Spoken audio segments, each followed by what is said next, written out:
نحمده ونصلي على رسوله الكريم اما بعد فاعوذ بالله من الشيطان الرجيم بسم الله الرحمن الرحيم رب اشرح لي صدري ويسر لي امري واحلل عقدة من لساني يفقهوا قولي۔ السلام علیکم ورحمۃ اللہ وبرکاتہ۔ اللہ رب العزت دیکھتا ہے، سنتا ہے، وہ یہ طاقت رکھتا ہے کہ جو چاہے کرے اور جب جس وقت جس کو جس چیز سے چاہے نواز دے۔ اس لیے اگر ہمارا یہ یقین ہے کہ ہمارا رب ایسا ہی ہے تو اس چیز سے ہمارے اندر دعا کا جذبہ اور زیادہ پیدا ہوگا۔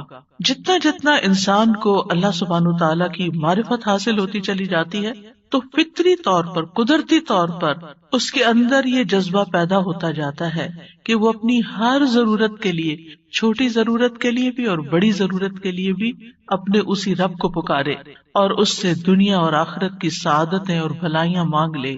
وہ اسی کو اپنا کارساز بنا لے، اسی کو اپنا مددگار سمجھے۔ اس لیے دعا کرتے رہنا چاہیے۔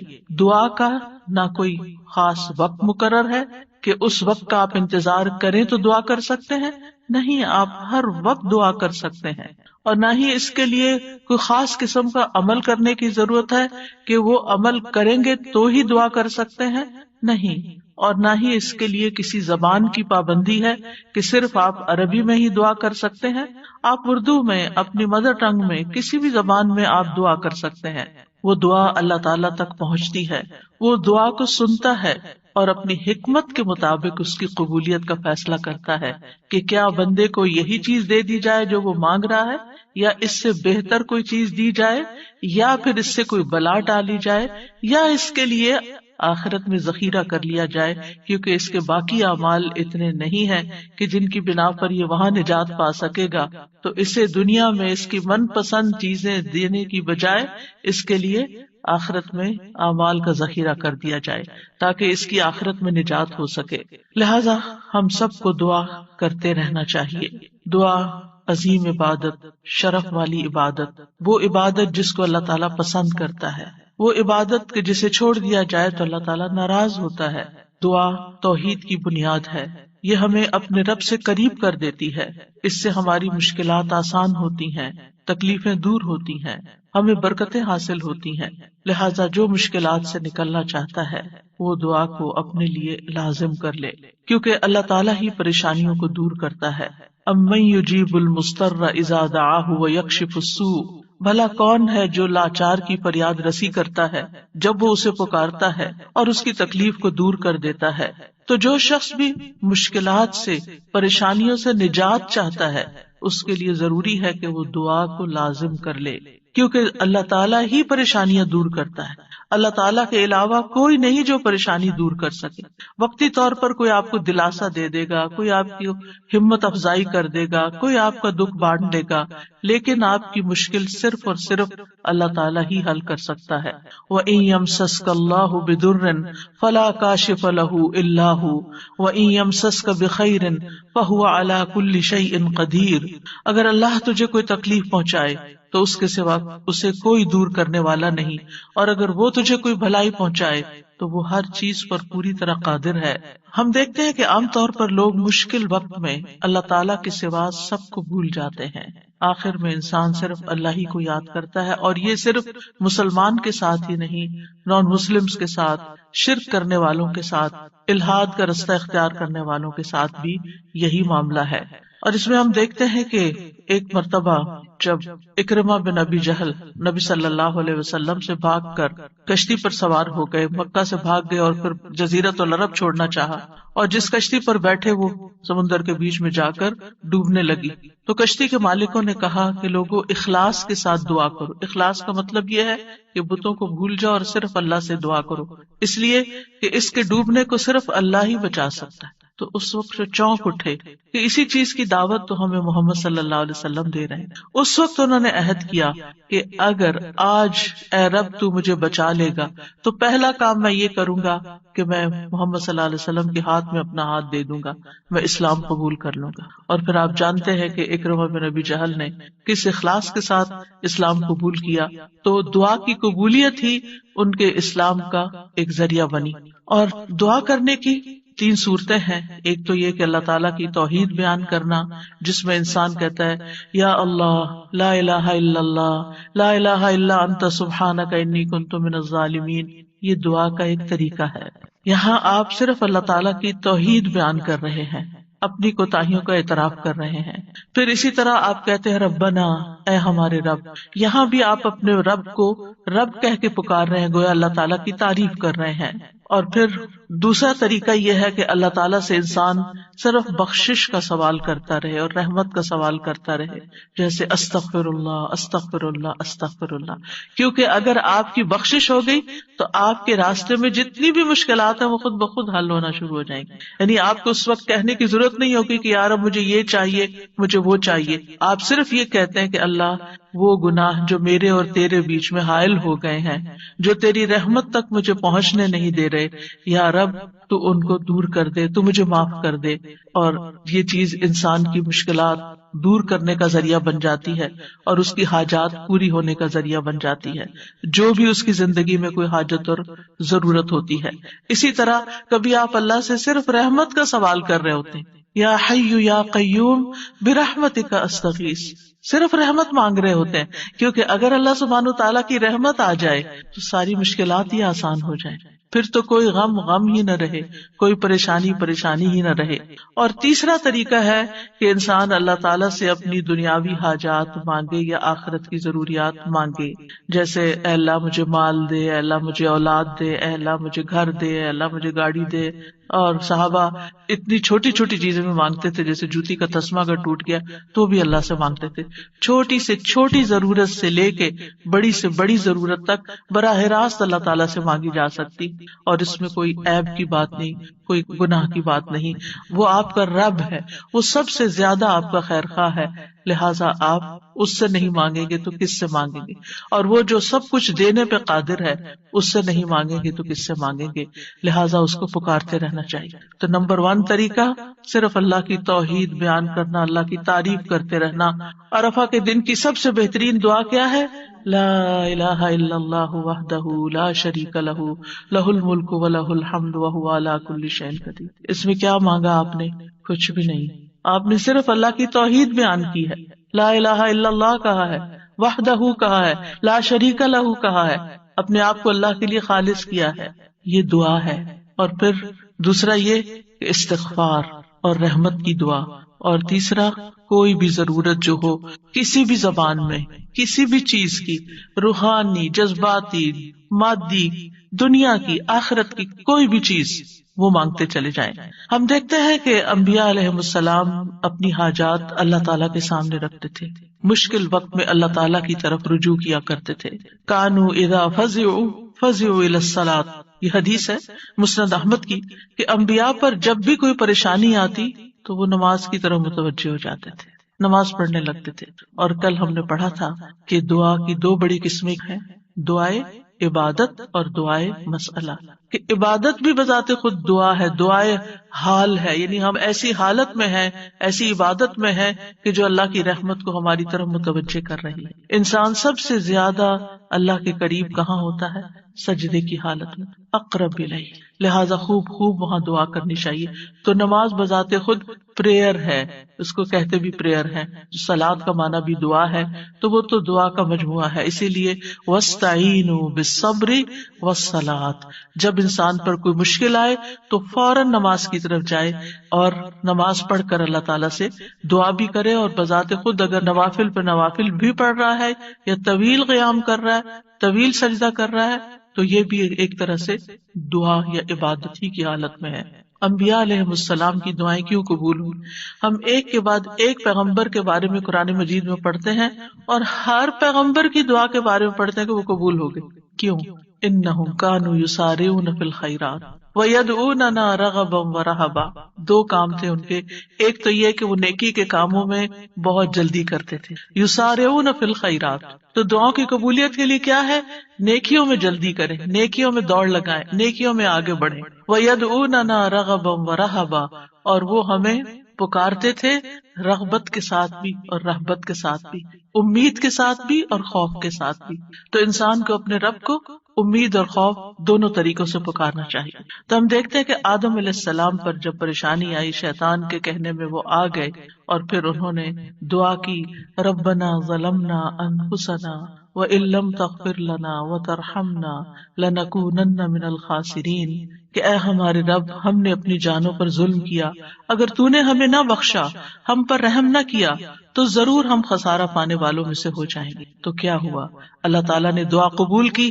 فَتَلَقَّى آدَمُ مِن رَّبِّهِ كَلِمَاتٍ فتاب علیہ انہ هو التواب الرحیم. اللہ سبحانہ تعالیٰ نے آدم علیہ السلام کی توبہ قبول کر لی. نوح علیہ السلام کی قوم نے ان کے ساتھ بہت برا سلوک کیا. کذبت قبلہم قوم نوح فکذبوا عبدنا وقالوا مجنون وازدجر فدعا ربہ انی مغلوب فانتصر. ان سے پہلے قوم نوح نے بھی جھٹلایا تھا، بس انہوں نے ہمارے بندے کو جھٹلا دیا اور کہنے لگے یہ مجنون ہے، اور وہ بری طرح جھڑک دیا گیا. یعنی قوم کے اوباش قسم کے لوگ ان کے ساتھ ڈانٹ ڈپٹ بھی کرتے تھے. اور بعض روایات میں آتا ہے کہ انہوں نے ان کو اتنا مارا کہ بے ہوش کر دیا.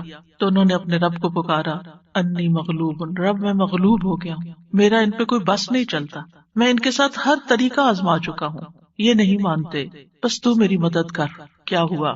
اللہ تعالیٰ فرماتے وَنُوحًا إِذْ نَادَى مِن قَبْلُ فَاسْتَجَبْنَا لَهُ فَنَجَّيْنَاهُ وَأَهْلَهُ مِنَ الْكَرْبِ الْعَظِيمِ. اور نوح کو بھی جب اس نے اس سے پہلے پکارا تو ہم نے اس کی دعا قبول کر لی، پھر اسے اور اس کے گھر والوں کو بہت بڑی گھبراہٹ سے بچا لیا. وَلَقَدْ نَادَانَا نُوحٌ فَلَنِعْمَ الْمُجِيبُونَ. اور بلا شبہ یقیناً نوح نے ہمیں پکارا تو یقیناً ہم بہت اچھے قبول کرنے والے ہیں. اللہ تعالیٰ نے ان کی دعا قبول کر لی اور پوری قوم کو ڈبو دیا سوائے ایمان والوں کے، اور اپنے بندے کا بدلہ لے لیا. یونس علیہ السلام کی مثال ہمارے سامنے ہے کہ جب اپنی قوم سے ناراض ہو کر، غضبناک ہو کر چلے گئے تھے، چلتے چلتے سمندر تک، سمندر سے کشتی میں، کشتی سے مچھلی کے پیٹ میں، اور مچھلی چلی گئی سمندر کی تہہ میں، اندھیروں پر اندھیرے. فنادا فی الظلمات اللہ الہ الا انت سبحانک انی کنت من الظالمین. تو اس نے اندھیروں میں پکارا، تیرے سوا کوئی معبود نہیں، تو پاک ہے، یقیناً میں ظلم کرنے والوں میں سے ہوں. تو ہم نے اس کی دعا قبول کر لی اور اسے غم سے نجات دے دی. اور اسی طرح ہم ایمان والوں کو نجات دیتے ہیں، اوروں کو بھی دیں گے. ان ساری مثالوں میں ہمارے لیے سبق ہے. ہمارے حالات کتنے بھی تنگ ہوں، ہم کتنے بھی پریشانی میں ہوں، لیکن پیغمبروں سے زیادہ پریشانی ہم پر نہیں آئی. بعض جگہوں پر آتا ہے کہ آدم علیہ السلام 300 سال تک یہ دعا کرتے رہے، روتے رہے کہ مجھ سے غلطی ہوئی ہے. بالآخر رب نے ان کو کلمات سکھائے اور پھر دعا انہوں نے مانگی اور ان کی نجات ہوئی. بعض اوقات آزمائشیں لمبی ہو جاتی ہیں، لیکن ہمیشہ یقین رکھیے کہ رب سنتا ہے، وہ ضرور سنے گا، وہ کبھی بھی مجھے محروم نہیں کرے گا. لم اکم بدعائک رب شقیہ، تجھ سے مانگ کر اے رب میں کبھی بھی نامراد نہیں ہوا، تو ضرور سننے والا ہے. پھر ایوب علیہ السلام 18 سال تک ایک بیماری میں مبتلا رہے ہیں.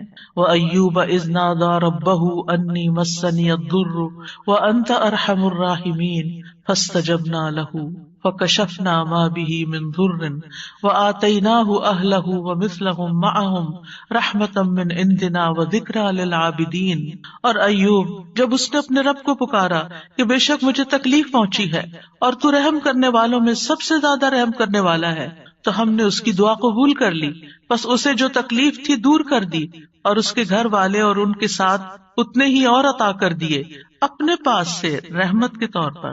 ان لوگوں کے لیے یاد دہانی ہے یہ جو عبادت کرنے والے ہیں. یعنی بعض اوقات انسان سوچتا ہے میں عبادت بھی کرتا ہوں، میں اللہ تعالیٰ کی حرام کردہ چیزوں سے بھی بچتا ہوں، لیکن میں دعا کرتا رہتا ہوں مگر میری دعا نہیں سنی جاتی، معلوم نہیں کیوں.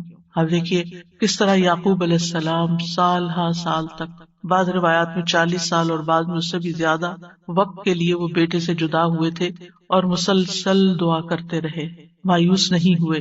اللہ تعالیٰ نے بالآخر ان کی دعا سن لی. چھوڑنا نہیں، پیچھے نہیں ہٹنا. ایوب علیہ السلام نے کہا تھا انی مسنی الضر وانت ارحم الراحمین، اللہ مجھے تکلیف پہنچی ہے اور تو سب سے بڑا رحم کرنے والا ہے، تو سب مہربانوں میں سے بڑھ کر مہربان ہے، تو مہربانی نہیں کرے گا تو اور کون کرے گا. تو یہاں انہوں نے اللہ تعالیٰ کی رحمت کی فریاد کی. پھر ابراہیم علیہ السلام مشکل ترین حالات میں اللہ تعالیٰ پر توکل کرتے ہیں. ابن عباس کہتے ہیں کہ یہ کلمہ حسبنا اللہ و نعم الوکیل ابراہیم علیہ السلام نے اس وقت کہا تھا جب انہیں آگ میں ڈالا گیا تھا، اور ان کے اس کلمے کی وجہ سے ان پر آگ ٹھنڈی ہو گئی، کیونکہ انہوں نے کہا تھا حسبنا اللہ و نعم الوکیل، حسبنا اللہ، اللہ ہمیں کافی ہے. یہ بھی پکارنے کا ایک انداز ہے، اللہ کی رحمت کو طلب کرنے کا ایک انداز ہے. اور ان کے اس کہنے پر اللہ سبحانہ وتعالیٰ نے کیا فرمایا، قلنا یا نار کونی بردا وسلاما علی ابراہیم، اے آگ تو ابراہیم پر سراسر ٹھنڈک اور سلامتی والی بن جا.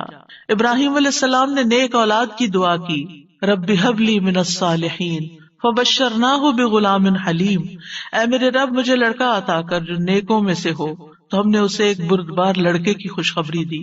بغلام حلیم، ایسا نہیں ہوا کہ ابراہیم علیہ السلام نے ادھر دعا کی اور ادھر ان کو اسحاق اور اسماعیل علیہ السلام مل گئے. انتہائی بڑھاپے کی حالت میں جا کر بہت سالوں کے بعد دعا قبول ہوئی، لیکن قبول ہوئی. ہمارے لیے اس میں سبق یہ ہے کہ مانگتے رہیں چاہے سال ہا سال گزر جائیں. اور پھر وہ کہتے ہیں الحمدللہ الذی وہب لی علی الکبر اسماعیل و اسحاق ان ربی لسمیع الدعاء، سب تعریف اس اللہ کی ہے جس نے مجھے بڑھاپے کے باوجود اسماعیل اور اسحاق عطا کیے، بے شک میرا رب تو بہت دعا سننے والا ہے. اللہ سبحانہ تعالیٰ نے انہیں ہدایت یافتہ اولاد عطا کی تھی. یہ ان کے صبر کا نتیجہ تھا. ان کی زندگی تو مشکل میں گزری، لیکن اس کا بدلہ اللہ نے ان کو کیا دیا کہ ایسی اولاد دی جو ہمیشہ کے لیے ان کے لیے ناموری کا سبب بنی. وَوَهَبْنَا لَهُ إِسْحَاقَ وَيَعْقُوبَ، صرف بیٹا نہیں، بیٹے کے بعد پوتے کی بھی خوشخبری دی. كُلًّا هَدَيْنَا، ہر ایک کو ہم نے ہدایت دی. وَنُوحًا هَدَيْنَا مِن قَبْلُ، نوح علیہ السلام کو اس سے پہلے ہم نے گائیڈ کیا.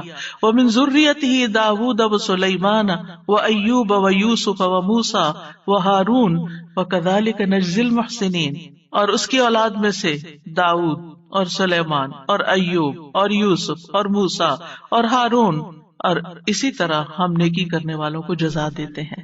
یعقوب علیہ السلام کا حال آپ کے سامنے ہے.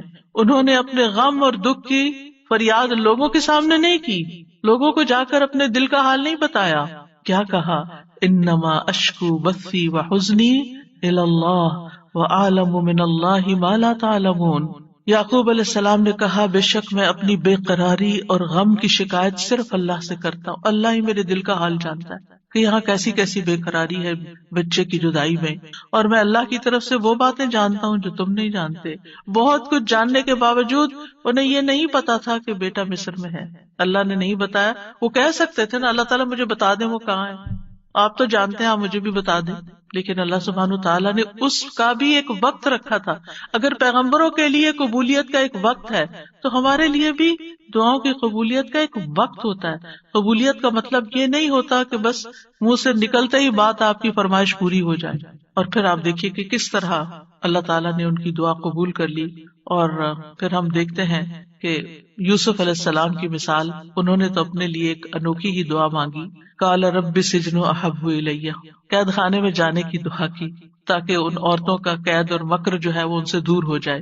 فاستجاب له ربه فصرف عنه کیدہن، رب نے اس کی دعا قبول کر لی اور ان عورتوں کا مکر فریب حضرت یوسف سے ہٹا دیا.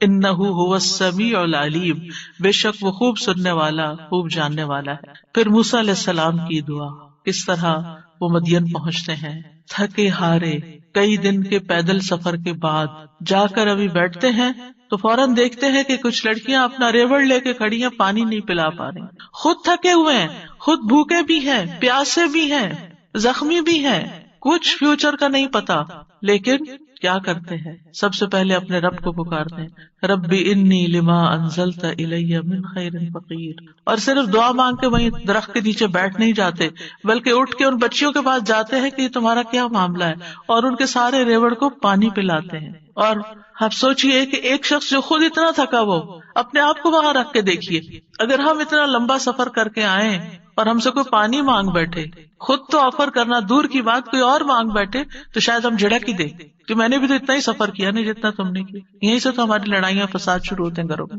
لیکن نیکی کرنے والے انہم کانوا یسارعون فی الخیرات، نیکی کے کاموں میں بہت جلدی کرتے تھے، سستی نہیں کرتے تھے.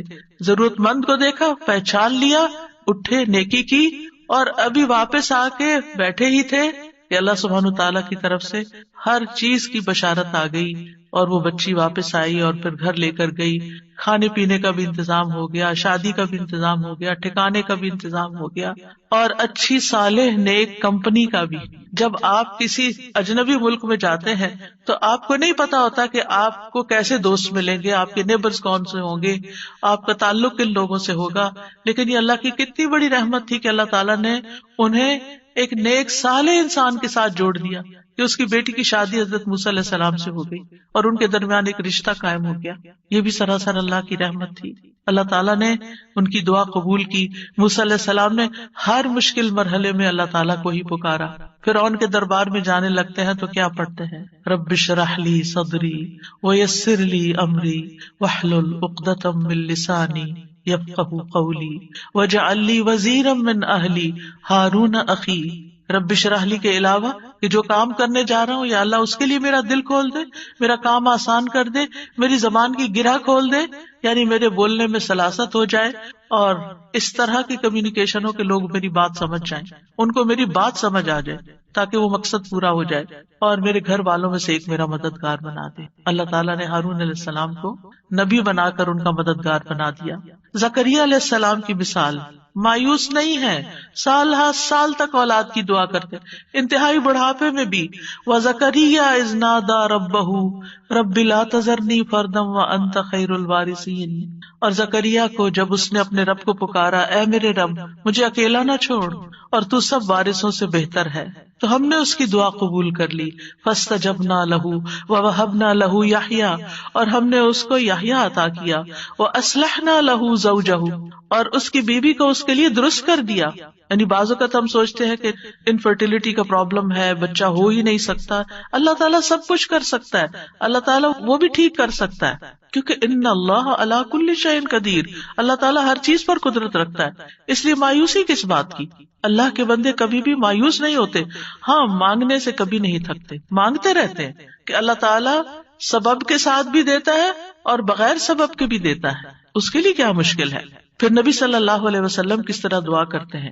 استستغیثون ربکم فاستجاب لکم انی ممدکم بألف من الملائکۃ مردفین. جب تم اپنے رب سے مدد مانگ رہے تھے تو اس نے تمہاری دعا قبول کر لی کہ بے شک میں 1000 فرشتوں کے ساتھ تمہاری مدد کرنے والا ہوں جو ایک دوسرے کے پیچھے آنے والے ہیں. کس طرح نبی صلی اللہ علیہ وسلم بدر کے میدان میں فریادیں کر رہے تھے، اپنے رب کو پکار رہے تھے.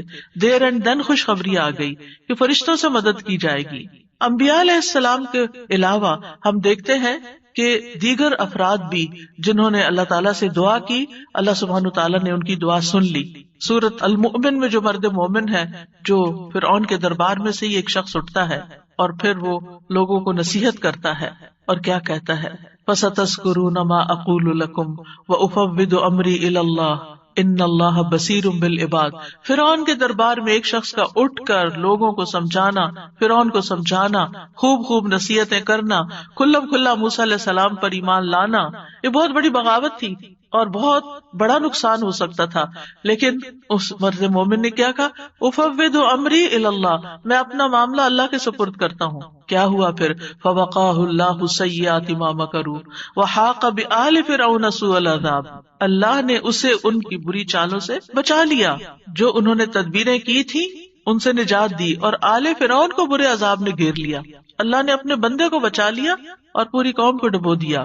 پھر اسی طرح کچھ واقعات احادیث میں آتے ہیں، جیسے غار والوں کا قصہ ہے، کس طرح اللہ سبحانہ تعالیٰ نے ان کی دعائیں سنی اور صرف دعاؤں کے نتیجے میں غار کے دروازے سے پتھر ہٹ گیا اور وہ باہر نکل آئے. پھر اسی طرح ایک اور بچے کا واقعہ ملتا ہے جسے بادشاہ نے جادوگر کے پاس جادو سیکھنے کے لیے بھیجا، تو اس نے جادو سیکھنے کی بجائے الٹا اللہ تعالیٰ کی پہچان کا علم کسی سے حاصل کر لیا راستے میں. جب بادشاہ کو پتا چلا تو وہ بہت ناراض ہوا اور غصے میں آ کر اس نے کہا کہ اس بچے کو فلاں پہاڑ پہ لے جاؤ اور اسے پہاڑ کی چوٹی سے گرا دو تاکہ یہ ہلاک ہو جائے، اور اگر یہ اپنے دین سے پھر جائے تو اسے چھوڑ دینا، انکار کرے تو نیچے پھینک دینا. بادشاہ کے جو ساتھی تھے وہ لڑکے کو پہاڑ کی چوٹی پر لے گئے. اس لڑکے نے ایک دعا مانگی، اللہم اکفنیہم بما شئت، اللہم اکفنیہم بما شئت، اے اللہ جس طرح تو چاہے تو مجھے ان کے مقابلے میں کافی ہو جا، ان کے مقابلے میں تو میرا ساتھ دے. تو کہتے ہیں پہاڑ پر ایسا زلزلہ آیا کہ جس سے اس کے سارے ساتھی جو لے کے گئے تھے وہ سارے گر گئے، وہ سب الٹے گرے اور وہ لڑکا چلتا ہوا بادشاہ کی طرف دوبارہ آ گیا. بادشاہ نے اس لڑکے سے پوچھا تیرے ساتھیوں کا کیا ہوا؟ لڑکے نے کہا اللہ مجھے ان سے کافی ہو گیا. بادشاہ نے پھر اس لڑکے کو اپنے ساتھیوں کے اور لوگوں کے حوالے کر کے کہا کہ اسے ایک چھوٹی سی کشتی میں بٹھاؤ اور سمندر کے بیچ میں جا کے کشتی الٹ دو، اس کو وہاں پھینک دو، اگر یہ اپنے دین سے پھر جائے تو چھوڑ دینا، انکار کرے پھینک کے آ جانا.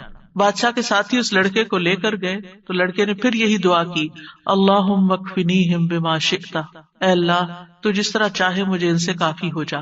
پھر وہ کشتی بادشاہ کے ساتھیوں سمیت الٹ گئی، سب غرق ہو گئے اور وہ لڑکا چلتا ہوا واپس بادشاہ کے پاس آ گیا.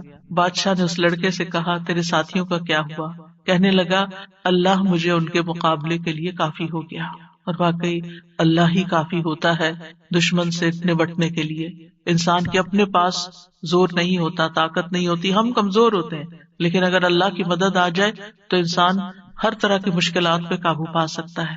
آسیہ علیہ السلام کی مثال ہمارے سامنے ہے کہ کس طرح انہوں نے فرعونیوں سے نجات کے لیے دعا مانگی اور کہا رب ابن لی عندک بیتا فی الجنہ ونجنی من فرعون وعملہ ونجنی من القوم الظالمین. اے میرے رب میرے لیے اپنے پاس جنت میں ایک گھر بنا دے اور مجھے فرعون سے اور اس کے عمل سے نجات دے اور مجھے ظالم قوم سے نجات دے. تو کیا ہوا؟ اللہ تعالیٰ نے ان کی دعا قبول کر لی. ابو ہریرہ کہتے ہیں کہ فرعون نے اپنی بیوی کے دونوں ہاتھوں اور دونوں پاؤں کے لیے 4 میخیں گاڑی، یعنی جیسے وصولی دیتے ہیں نا، تو ہر ہاتھ میں میخ گاڑی اور پاؤں میں بھی. جب وہ فرعونی ان سے جدا ہوتے تو فرشتے ان پہ سایہ کر لیتے. اس وقت انہوں نے یہ دعا کی، بس اللہ تعالیٰ نے جنت میں ان کے گھر سے پردہ ہٹا کر ان کو گھر دکھا دیا، یہ گھر بن چکا ہے تمہارا، اس صبر کی بدولت جو انہوں نے اس تکلیف پر کیا اور اپنے ایمان کو بچایا. سارہ علیہ السلام نے کس طرح اس ظالم بادشاہ کے مقابلے میں مدد طلب کی. آپ جانتے ہیں کہ ابراہیم علیہ السلام نے سارہ کے ساتھ ہجرت کی تھی اور انہیں لے کر ایک شہر میں پہنچے. جو اس کا بادشاہ تھا وہ بہت ظالم تھا، اور جب اسے پتا چلتا کہ کوئی مسافر ایسا ہے جس کے ساتھ بہت خوبصورت عورت ہے تو وہ اس سے زبردستی چھین لیتا تھا. اسے پتا چلا کہ ابراہیم علیہ السلام اپنے ساتھ ایک ایسی عورت کو لائے ہیں جو عورتوں میں سب سے زیادہ خوبصورت ہے. تو انہوں نے ابراہیم علیہ السلام کو پیغام بھیجا کہ یہ تمہارے ساتھ کون ہے؟ تو انہوں نے کہا کہ یہ میری بہن ہے. پھر سارہ کے پاس گئے تو انہوں نے کہا میری بات کو جھٹلانا نہیں، کیونکہ میں نے ان کو بتایا کہ تم میری بہن ہو. اللہ کی قسم اس سرزمین میں میرے اور تمہارے علاوہ دوسرا کوئی مومن نہیں، یعنی ہم ایمان میں بہن بھائی ہیں. تو انہوں نے پھر سارہ کو ظالم کے پاس بھیج دیا. بادشاہ سارہ کی طرف بڑھنے لگا تو یعنی حضرت سارہ نے اٹھ کر وضو کیا، نماز پڑھنے لگی اور یہ دعا کی، اللہم ان کنت آمنت بک و برسولک و احسنت فرجی الا علی زوجی فلا تسلط علی الکافر. اے اللہ اگر میں تجھ پر اور تیرے رسول پر ایمان لائی ہوں اور میں نے اپنی شرمگاہ کو اپنے شوہر کے سوا محفوظ رکھا ہے تو اس کافر کو میرے اوپر مسلط نہ ہونے دے. اس پر بادشاہ کا سانس گلے میں پھنس گیا اور گر کر ایڑیاں رگڑنے لگا اور حضرت سارہ کو نجات مل گئی. نہ صرف ایک نجات ملی بلکہ ان کے ساتھ توفتن حضرت ہاجر کو بھی ساتھ دیا گیا. خولہ بنت ثعلبہ کی مثال قرآن میں آپ کے سامنے ہے کہ کس طرح ان کے شوہر نے ان سے زہار کیا تو وہ پریشان ہو گئی اور نبی صلی اللہ علیہ وسلم کے پاس آئیں اور تکرار کرنے لگی کہ میرے مسئلے کا کوئی حل بتایا جائے. تو اس پر اللہ سبحانہ وتعالیٰ نے کیا آیات نازل کی، قد سمع اللہ قول التی تجادلک فی زوجہا وتشتکی الی اللہ واللہ یسمع تحاورکما. اللہ نے سن لی اس عورت کی بات جو تم سے اپنے شوہر کی شکایت کر رہی تھی اور اپنے خاوند کے بارے میں جھگڑ رہی تھی اور اللہ کی طرف شکایت کر رہی تھی اور اللہ تم دونوں کی بات سن رہا تھا. تو اللہ سبحانہ تعالیٰ نے اس عورت کی بات سن لی کا مطلب کیا ہے؟ دعا قبول کر لی، مسئلے کا حل مل گیا. اسی طرح سلف صالحین جو ہیں وہ بھی اللہ کو پکارتے ہیں. امت کے جو نیک لوگ ہیں ان میں سب سے پہلے صحابہ کرام ہیں. وہ سب سے بڑھ کر اللہ تعالیٰ کو جاننے والے تھے، اللہ تعالیٰ کی معرفت رکھتے تھے، وہ اللہ کے رسول کو جاننے والے تھے، وہ دین میں سب سے زیادہ بصیرت رکھتے تھے، اور سب سے زیادہ دعا کرنے کے ادب آداب سے واقف تھے کہ کیسے دعا کی جاتی ہے۔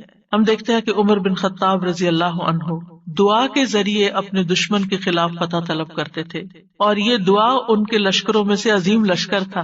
کہتے ہیں نا کہ اللہ تعالیٰ کے لشکر ہیں، جیسے سکینت بھی اللہ کے لشکروں میں سے ایک لشکر ہے، تو وہ دعا کو بھی اللہ کا ایک لشکر سمجھتے تھے۔ وہ اپنے ساتھیوں سے کہا کرتے تھے، تم کثرت تعداد کی بنیاد پر فتح نہیں دیے جاتے، بلکہ تمہاری مدد آسمان سے کی جاتی ہے۔ اللہ تمہاری مدد کرتا ہے، یعنی تمہاری دعائیں سنتا ہے۔ اسی طرح عبداللہ بن زبیر کے بارے میں آتا ہے، وہ کہتے ہیں کہ جمل کی جنگ کے موقع پر جب زبیر رضی اللہ عنہ کھڑے ہوئے تو مجھے بلایا، میں ان کے پہلو میں جا کر کھڑا ہو گیا، بیٹے ہیں ان کے۔ انہوں نے کہا، بیٹا آج کی لڑائی میں ظالم مارا جائے گا یا مظلوم؟ میں سمجھتا ہوں کہ آج میں مظلوم قتل کیا جاؤں گا، اور مجھے سب سے بڑی فکر اپنے قرضوں کی ہے۔ کیا تمہیں بھی کچھ اندازہ ہے کہ قرض ادا کرنے کے بعد ہمارا کچھ مال بچ سکے گا؟ پھر انہوں نے کہا، بیٹے ہمارا مال فروخت کر کے اس سے قرض ادا کر دینا۔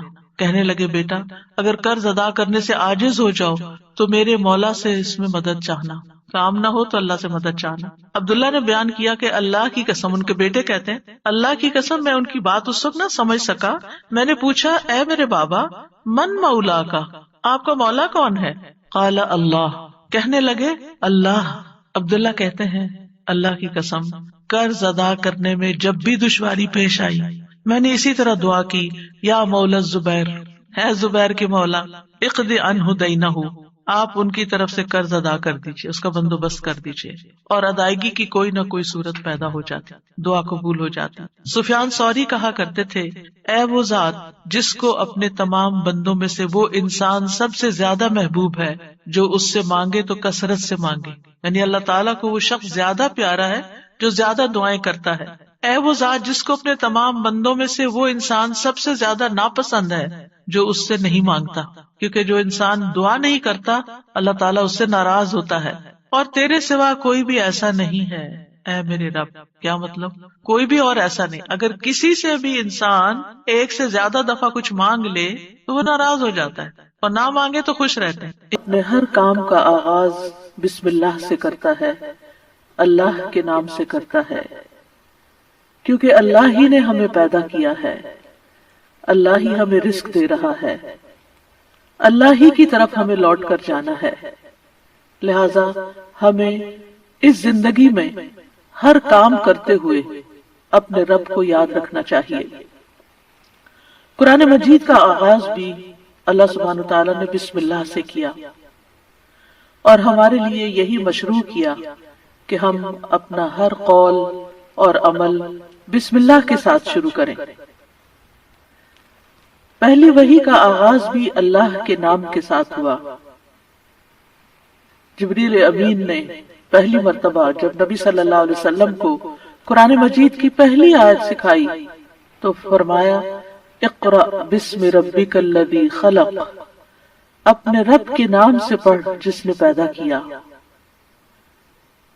تو گویا عبادت ہو یا ہمارے دنیا کے کام ہوں، ان سب میں ہمیں اپنے رب کو یاد رکھنا ہے، اور اس کے بے شمار فائدے بھی ہیں۔ اللہ سبحانہ وتعالی کا نام بابرکت ہے، لہذا جب ہم اللہ کے نام سے کوئی کام شروع کرتے ہیں تو ہمارے کاموں میں برکت پیدا ہو جاتی ہے۔ قرآن مجید میں آتا ہے، تبارک اسم ربک ذو الجلال والاکرام، بہت بابرکت ہے تیرے رب کا نام جو بہت عظمت والا، اکرام والا ہے۔ جب ہم عبادت کرتے ہیں تو کہتے ہیں ایاک نعبد و ایاک نستعین، صرف تیری ہی ہم عبادت کرتے ہیں اور تجھی سے ہم مدد چاہتے ہیں، کیونکہ ہم کمزور ہیں، ہم اللہ کی عبادت کا حق ادا نہیں کر سکتے۔ اس لیے کوئی بھی کام جو عبادت کی نوعیت سے تعلق رکھتا والی خاص عبادات سے، ان کے آغاز میں بھی اللہ کا نام لینا چاہیے، کیونکہ اس سے اللہ کی مدد حاصل ہوتی ہے، اور پھر مزید نیک کاموں کی توفیق بھی ہوتی ہے۔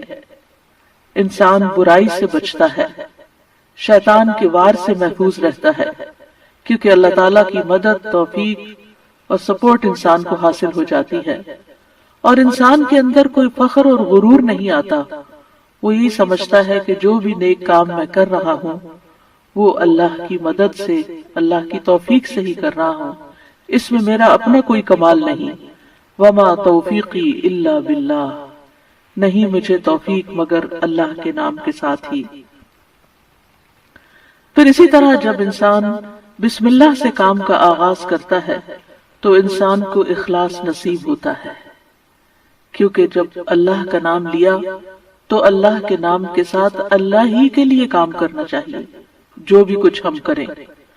اور پھر اگر وہ کام صحیح ہے، عبادت کا ہے یا دنیاوی امور سے متعلق ہے، تو پھر ہماری نیت اور ہمارا قبلہ درست ہو جاتا ہے، انسان کو اخلاص نصیب ہو جاتا ہے۔ پھر اسی طرح یہ ہے کہ انسان جب اللہ کے نام کے ساتھ کوئی کام کرتا ہے تو اللہ کی نعمتوں کی یاد دہانی بھی ہوتی ہے۔ مثال کے طور پر اگر آپ پانی پی رہے ہیں تو جب آپ پانی پینے لگتے ہیں تو بسم اللہ کہتے ہیں، اور جب بسم اللہ کہتے ہیں تو آپ کو اللہ کی یاد آ جاتی ہے، اور پھر ساتھ ہی وہ نعمت جو آپ استعمال کر رہے ہیں اس کے بارے میں غور و فکر بھی نصیب ہوتا ہے کہ یہ اللہ نے پانی پلایا ہے، اور پھر انسان کا غور و فکر اسے کہیں سے کہیں لے جاتا ہے، اس کے اندر ایک وسعت پیدا ہوتی ہے، وہ سوچتا ہے کہ یہ پانی میرے گلاس میں کہاں سے پہنچا، کس نے اتارا۔ تو ظاہر ہے کہ پانی کا پیدا کرنے والا بھی اللہ ہے، اور تمام چیزوں کو اللہ سبحانہ وتعالی نے پانی سے پیدا کیا، جیسا کہ قرآن مجید میں آتا ہے۔ ہم تک جو پانی پہنچتا ہے کچھ تو زمینی ذرائع سے اور بیسیکلی بارش کے ذریعے آتا ہے۔ بارش کیسے آتی ہے؟ سمندروں کا پانی بخارات کی شکل میں اوپر اٹھتا ہے اور پھر بادلوں کی شکل میں جہاں اللہ چاہتا ہے برساتا ہے۔ جب بادل برستے ہیں یا برف پڑتی ہے تو پہاڑوں کی چوٹیوں پر اور مختلف جگہوں پر یا تو پانی جم جاتا ہے یا پھر ندی نالوں کی شکل میں، دریاؤں کی شکل میں بہنے لگتا ہے، اور کچھ پانی رس کر زمین کے اندر چلا جاتا ہے، چشموں کی شکل اختیار کر لیتا ہے، اور پھر مختلف ذرائع سے ہوتے ہوتے وہ ہم تک پہنچتا ہے جسے ہم پیتے ہیں، اور جب پیتے ہیں تو پھر اللہ کا شکر ادا کرتے ہیں اور آخر میں الحمدللہ کہتے ہیں۔ لیکن اگر اتنے اہتمام کے ساتھ جو پانی میرے گلاس میں پہنچا اس کو میں نے اللہ کو یاد کیے بغیر، نعمت دینے والے کا نام لیے بغیر ہی اس کو پی لیا، تو اس سے بڑھ کر ناشکری کیا ہو سکتی ہے۔ پھر اسی طرح اگر انسان کھانا کھاتا ہے اور اللہ کا نام لیتا ہے تو وہ ضرور سوچتا ہے کہ کیا جو کچھ میں کھا رہا ہوں یہ اللہ کی مرضی کے مطابق بھی ہے یا نہیں، حلال ہے یا حرام ہے، اور پھر کس طریقے سے میں اس کو کھا رہا ہوں اور کس طریقے سے یہ میں نے اس کو کمایا ہے یا مجھ تک پہنچا ہے، ان ساری چیزوں پر بھی غور و فکر ہونے لگتا ہے۔ تو گویا بسم اللہ پڑھنا بار بار انسان کو اللہ کی یاد دلاتا ہے، اور اس طرح انسان اللہ کی اطاعت کی طرف مائل ہوتا ہے، اللہ کی دی ہوئی نعمتوں کو اللہ کی رضا میں استعمال کرتا ہے، اور اللہ کو یاد کرتے ہوئے اللہ کا قرب حاصل کر لیتا ہے۔ یعنی جب ہر کام کے شروع میں جب اٹھتے بیٹھتے چلتے پھرتے ہم اللہ کا نام لیتے ہیں تو اس طرح ہمیں اللہ سبحانہ وتعالیٰ کا قرب نصیب ہوتا ہے، اور ہمارے دنیا کے کام بھی عبادت بن جاتے ہیں، کیونکہ وہ اللہ کی مرضی کے مطابق اللہ کی رضا کے لیے ہوتے ہیں۔ اور اس طرح دنیا میں بھی کاموں کے اندر برکت پیدا ہوتی ہے، سہولت پیدا ہوتی ہے، اللہ کی مدد شامل حال ہوتی ہے، اور آخرت میں بھی یہ عمل فائدہ دیتا ہے، اور انسان کے اندر کوئی تکبر و غرور پیدا نہیں ہوتا۔ وہ سوچتا ہے کہ جو کچھ مجھے ملا ہے یہ اللہ کا فضل ہے۔ پھر ہم دیکھتے ہیں کہ انبیاء کا طریقہ بھی یہی رہا ہے۔ نوح علیہ السلام کے بارے میں آتا ہے کہ جب وہ کشتی پر سوار ہوئے تو انہوں نے دعا پڑھی، اس کا آغاز بھی بسم اللہ سے کیا، بسم اللہ مجریہا و مرساہا۔ اسی طرح سلیمان علیہ السلام نے ملکہ سبا کو جو خط لکھا اس کے آغاز میں بھی بسم اللہ لکھا۔ پھر اسی طرح ہم دیکھتے ہیں کہ نبی صلی اللہ علیہ وسلم متعدد مقامات پر بسم اللہ کی تعلیم دیتے ہیں، جس کے بارے میں آگے ہم متعدد احادیث میں دیکھیں گے کہ کس طرح آپ صلی اللہ علیہ وسلم کی زندگی کا ایک اہم حصہ تھا بسم اللہ پڑھنا، اور جس کام کا آغاز اچھا ہو جائے اس کا انجام بھی اچھا ہوتا ہے۔ قرآن مجید کا آغاز بھی بسم اللہ کے ساتھ ہو رہا ہے، اور بسم اللہ قرآن مجید کی ایک مستقل آیت ہے۔ ہاؤس کے بارے میں امیجن کریں کہ ہم اس کو کس طرح تیار کر رہے ہیں۔ لڑکیوں کے لیے تو یہ بات سمجھنا مشکل نہیں، کیونکہ ہر لڑکی شادی کے خواب دیکھتی ہے اور پھر شادی کے بعد اگلا گھر اور نیا گھر بنانے کا سوچتی ہے، اور اس کی صفائی ستھرائی اور ڈیکوریشن اور اس کے لیے بہت ساری محنت۔ لیکن یاد رکھیے کہ صرف شادی کے بعد اگلا گھر نہیں ہوتا، اس سے اگلا گھر جو ہے، جو موت کے بعد ہم سب کو ملنے والا ہے، وہ بھی ایک گھر ہے۔ اس کی طرف بھی ہمیں توجہ کرنی چاہیے اور اس کے بھی خواب دیکھنے چاہیے کہ وہ کیسا ہوگا، کیونکہ دنیا کے گھر میں تو ہم زیادہ سے زیادہ کتنا جی سکتے ہیں، چند سال، لیکن قبر میں معلوم نہیں سینکڑوں سال رہنا ہے یا ہزاروں سال رہنا ہے، اللہ عالم۔ اگر وہ گھر عمدہ ہے تو راحت اور آرام ہے، اور اگر وہ گھر خراب ہے تو پھر کوئی فریاد سننے والا نہیں۔ دنیا میں کسی ہسپتال میں اگر کوئی بیمار کراہتا ہے تو بہت سارے ڈاکٹر اور نرسز اس کے علاج کے لیے آگے بڑھتے ہیں، اس کو سکون بخشتے ہیں، لیکن قبر میں کون آئے گا؟ کوئی بھی نہیں، وہاں صرف ہمارا عمل ساتھ ہوگا۔ تو آئیے دیکھتے ہیں کہ قبر میں نعمتیں کون کون سی ہوں گی۔ جنت کا بستر اور لباس کا ملنا، اور یہ نعمتیں کس کے لیے ہوں گی؟ جو سوالوں کا صحیح جواب دے گا۔ سیدنا براء ابن عازب رسول اللہ صلی اللہ علیہ وسلم سے روایت کرتے ہیں، تو آسمان سے ایک پکارنے والا پکارتا ہے، یعنی اللہ تعالیٰ، کہ میرے بندے نے سچ کہا، بس اس کے لیے جنت کا بستر بچھا دو، اس کے لیے جنت کی طرف ایک دروازہ کھول دو اور اسے جنت کے کپڑے پہنا دو۔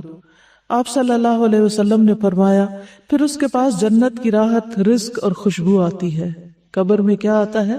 جنت کی راحت، رزق اور خوشبو، اور فرمایا اس کے لیے اس کی قبر کو تا حد نگاہ کشادہ کر دیا جاتا ہے۔ جنت کا دروازہ کھولا جانا۔ سیدنا ابو ہریرہ نبی صلی اللہ علیہ وسلم سے روایت کرتے ہیں کہ سوال و جواب کے بعد پھر اس کے لیے جنت کے دروازوں میں سے ایک دروازہ کھول دیا جاتا ہے اور اسے کہا جاتا ہے، یہ تیرا اس جنت میں ٹھکانہ ہے، اور جو کچھ اللہ نے تیرے لیے اس میں تیار کیا ہے، یعنی جو کچھ اللہ نے تمہارے لیے تیار کیا ہے وہ تم دیکھو۔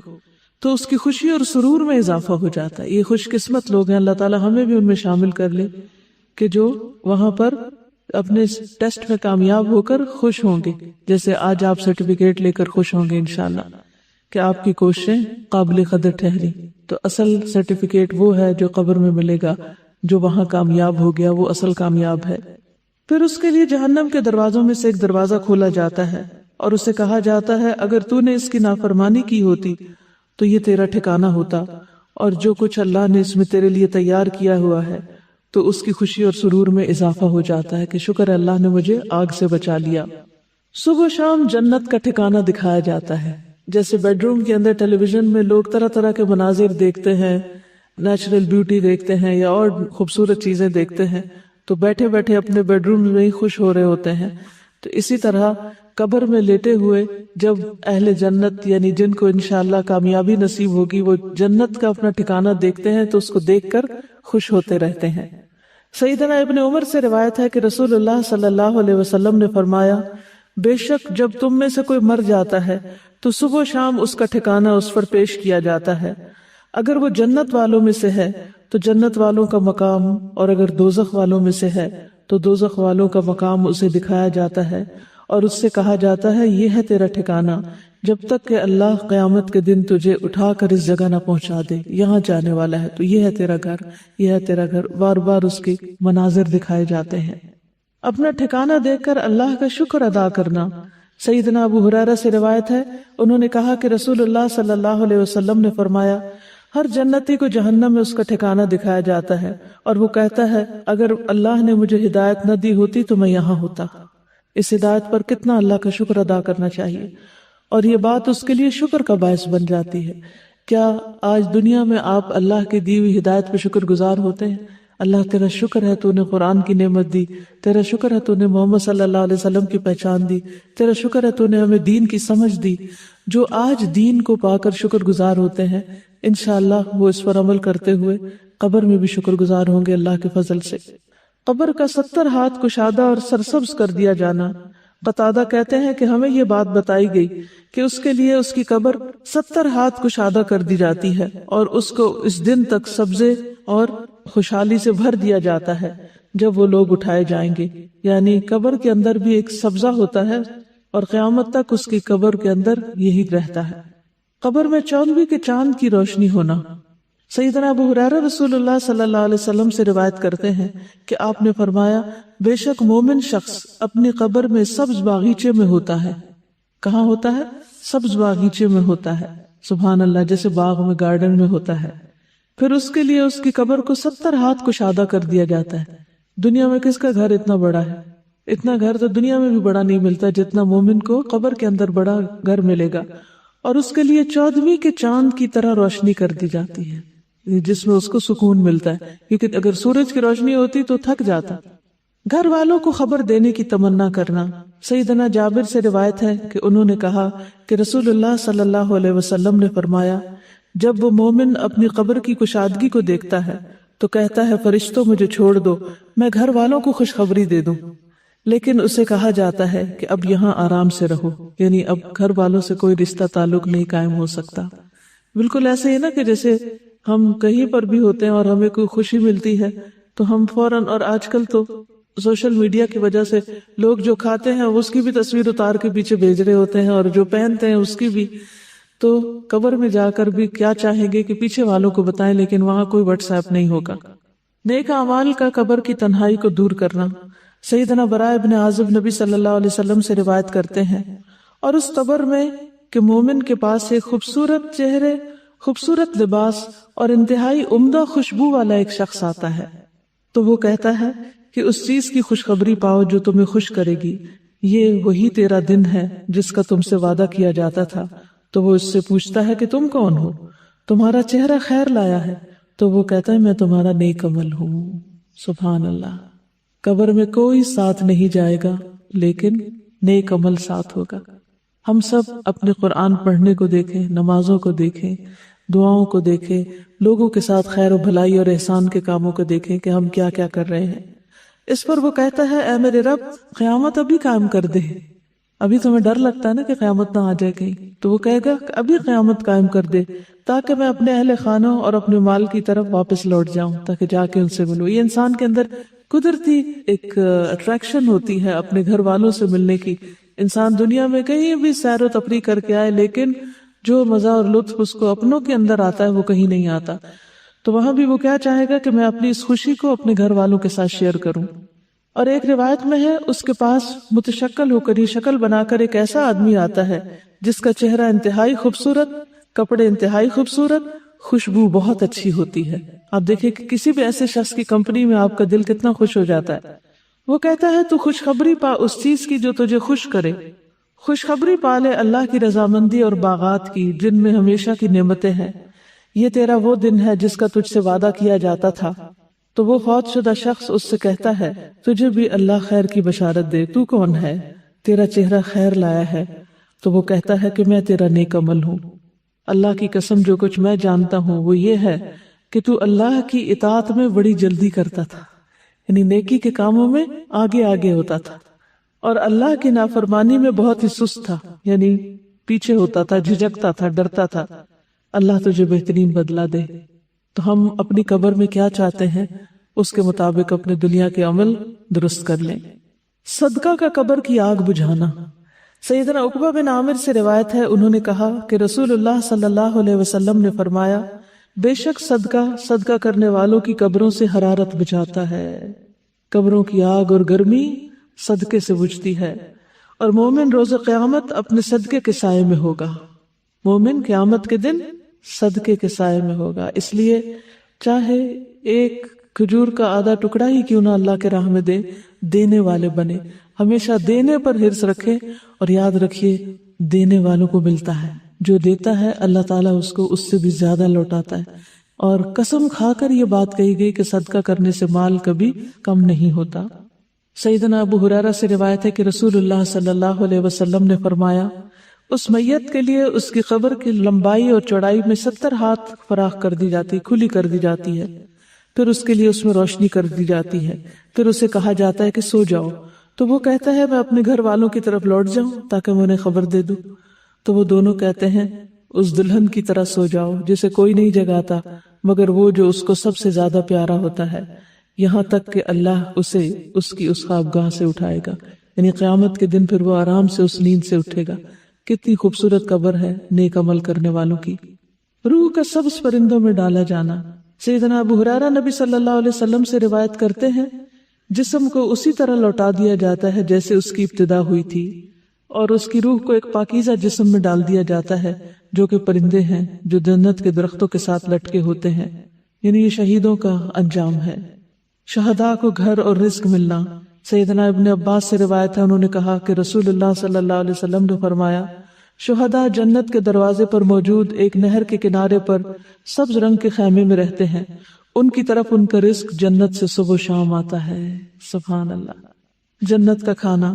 ایک انصاری صحابی سے روایت ہے کہ ایک مرتبہ ہم لوگ رسول اللہ صلی اللہ علیہ وسلم کے ہمراہ ایک انصاری کے جنازے میں نکلے، اور میں اس وقت نوعمر تھا اور اپنے والد کے ساتھ تھا، تو رسول اللہ صلی اللہ علیہ وسلم قبر کے گڑھے کے کنارے بیٹھ گئے اور قبر کھودنے والے کو تلقین کرنے لگے کہ سر کی جانب سے اسے کشادہ کرو اور دونوں پاؤں کی طرف سے کشادہ کرو، البتہ اس کے لیے جنت میں انگور کے بہت سے خوشے ہیں۔ یعنی نبی صلی اللہ علیہ وسلم نے اس کے دفنانے سے پہلے ہی اس کے لیے خوشخبری دے دی۔ شہداء کی خصوصی مہمان نوازی۔ سیدنا مسروق سے روایت ہے، انہوں نے کہا کہ ہم نے عبداللہ بن مسعود سے اس آیت کے بارے میں سوال کیا، اور جنہیں اللہ کے راستے میں قتل کیا جائے انہیں مردہ گمان نہ کرو بلکہ وہ زندہ ہیں، اپنے رب کے پاس سے رزق دیے جاتے ہیں۔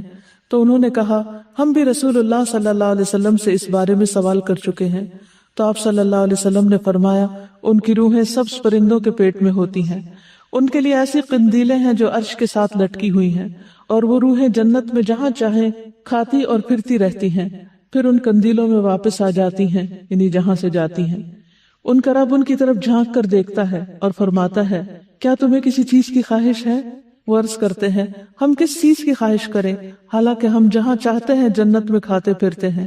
اللہ تعالیٰ ان سے اس طرح 3 مرتبہ فرماتا ہے، پھر جب وہ دیکھتے ہیں کہ انہیں کوئی چیز مانگے بغیر چھوڑا نہیں جائے گا تو وہ عرض کرتے ہیں اے رب ہم چاہتے ہیں کہ تو ہماری روحیں ہمارے جسموں میں لوٹا دے، یہاں تک کہ ہم تیرے راستے میں ایک مرتبہ پھر قتل کیے جائیں۔ پھر جب اللہ دیکھتا ہے کہ انہیں اب کوئی ضرورت نہیں تو انہیں چھوڑ دیا جاتا ہے، یعنی اللہ تعالیٰ ان کی اتنی کیئر کرتے ہیں۔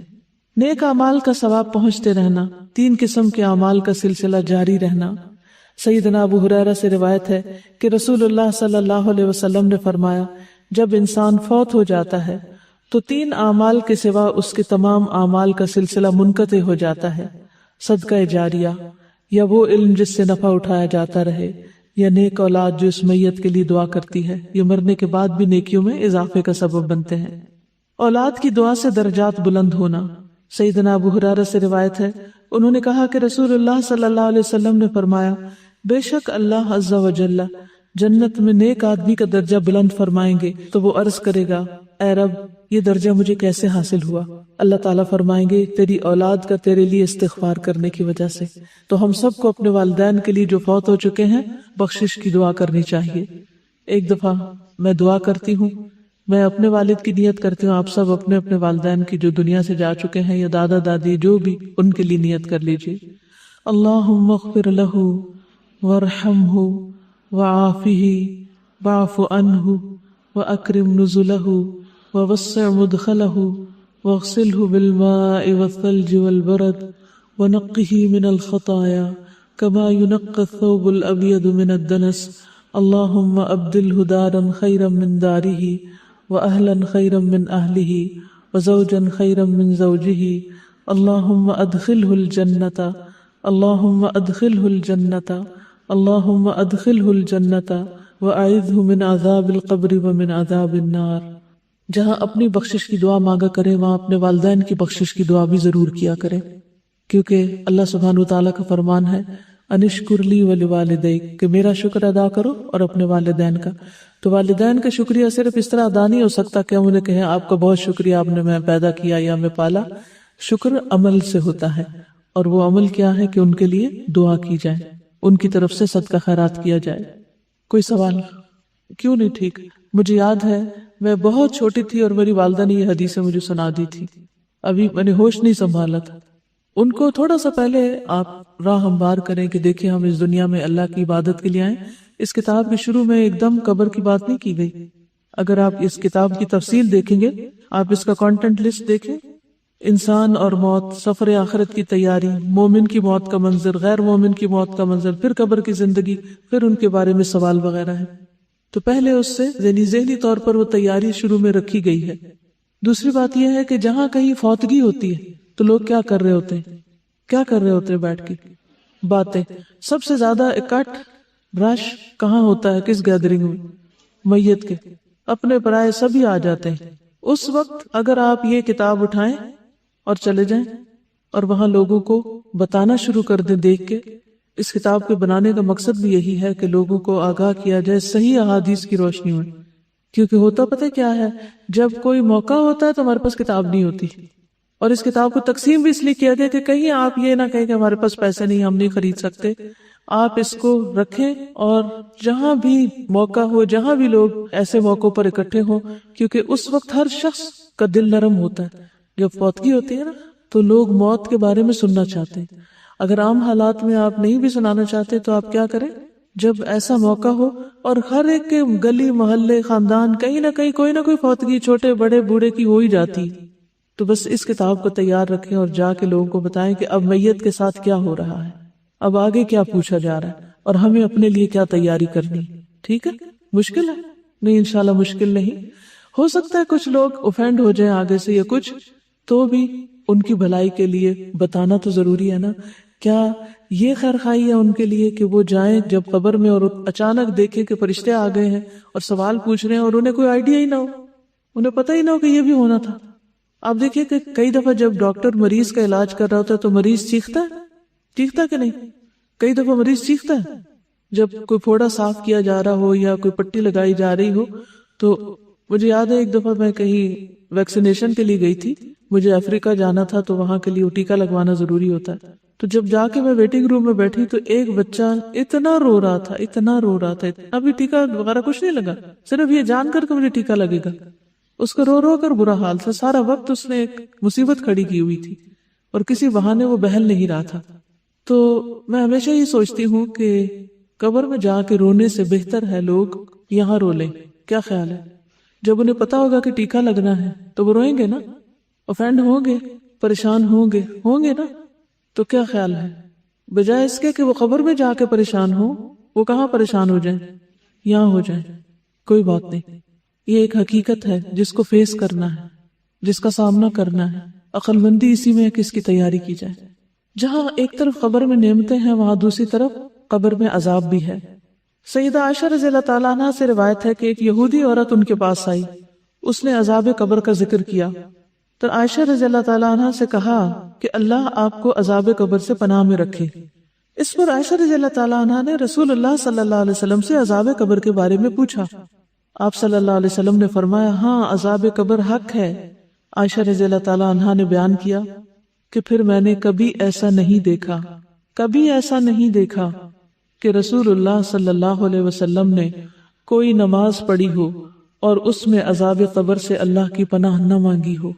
یہ کون دعا کر رہا ہے؟ نبی صلی اللہ علیہ وسلم. یہ دعا کہاں پڑھی جاتی کچھ پتا ہے آپ کو؟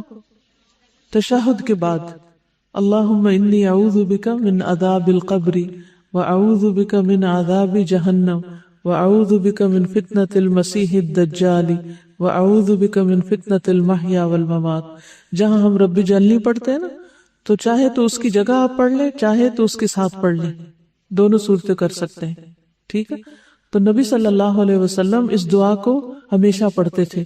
ہمیں بھی پڑھنی چاہیے اور قبر کے عذاب سے پناہ مانگنی چاہیے. نبی صلی اللہ علیہ وسلم اگر عذاب قبر سنوا دیتے تو لوگ دفن کرنا چھوڑ دیتے. سیدنا انس سے روایت ہے کہ نبی صلی اللہ علیہ وسلم نے فرمایا اگر مجھے یہ ڈر نہ ہوتا کہ تم لوگ اپنے مردوں کو دفن کرنا چھوڑ دو گے تو میں اللہ سے دعا کرتا کہ وہ تمہیں قبر کا عذاب سنا دے۔ جانوروں کو عذاب کی آوازیں آنا۔ سیدنا ابن مسعود سے روایت ہے کہ آپ صلی اللہ علیہ وسلم نے فرمایا، بے شک مردوں کو ان کی قبروں میں عذاب دیا جاتا ہے، یہاں تک کہ یقیناً جانور ان کی آوازیں سنتے ہیں۔ سیدنا زید بن ثابت سے روایت ہے کہ انہوں نے کہا کہ نبی صلی اللہ علیہ وسلم اپنے گدھے پر سوار ہو کر بنو نجار کے باغ میں جا رہے تھے اور ہم بھی آپ کے ساتھ تھے کہ اچانک وہ گدھا بدک گیا، قریب تھا کہ وہ آپ کو نیچے گرا دے، یعنی ایک دم سرکش ہو گیا۔ دیکھا تو وہاں 6 یا 5 یا 4 قبریں تھیں۔ آپ صلی اللہ علیہ وسلم نے فرمایا، کیا کوئی ان قبر والوں کو جانتا ہے؟ تو ایک آدمی نے عرض کیا کہ میں جانتا ہوں۔ آپ نے فرمایا، یہ لوگ کب مرے تھے؟ اس آدمی نے عرض کیا، یہ لوگ شرک کی حالت میں مرے۔ تو آپ صلی اللہ علیہ وسلم نے فرمایا، بے